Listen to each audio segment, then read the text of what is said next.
It's a totally random thought, but like on some websites, when you buy, you can go through a third party, like I don't know, like Allure or something like that. Is there anything like that for land? Like That's where you get everything up front and then they just go through that? Exactly what I do. If anybody asks me now, hey, do you do seller financing? I do not.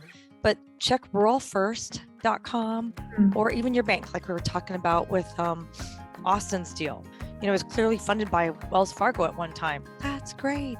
And I've seen documents come through for properties I'm selling. Wells Fargo has funded on rural vacant land. So I point them in those directions. So I'm like, I know it's possible. It's just not me. And so there is a solution out there for people, which is really great. You don't necessarily are going to lose that buyer. That's new too. Mm-hmm.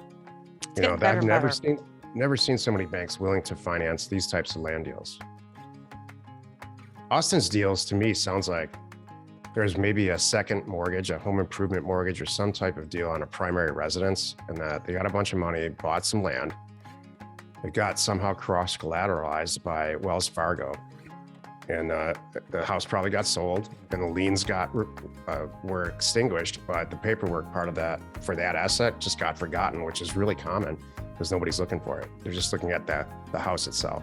Yeah, I'm kind of chomping at the bit on this one because there's a little bit of money in it. So I want to get that in and get it out. Last live event we had, we talked about liens a lot. It was a big topic because we had some back tax people in there and they knew a lot about liens. And I'll tell you what, and Luke Smith's one of them. He would spend a whole day calling Wells Fargo, getting to the bottom of it and extinguish the lien himself as the buyer in the deal. And he had multiple examples like that, just nutcase weirdo stuff where he solved it. He figured out in the state of Arkansas how to extinguish child, alimony payments and child support payments, which were destroying a bunch of real estate deals. And he found a source to get these deals in. So, it's not nuts to take on some of this work yourself. Well, I'm sure that nobody else wants to touch those deals, or actually maybe they just can't because they can't move forward with it. Just another niche.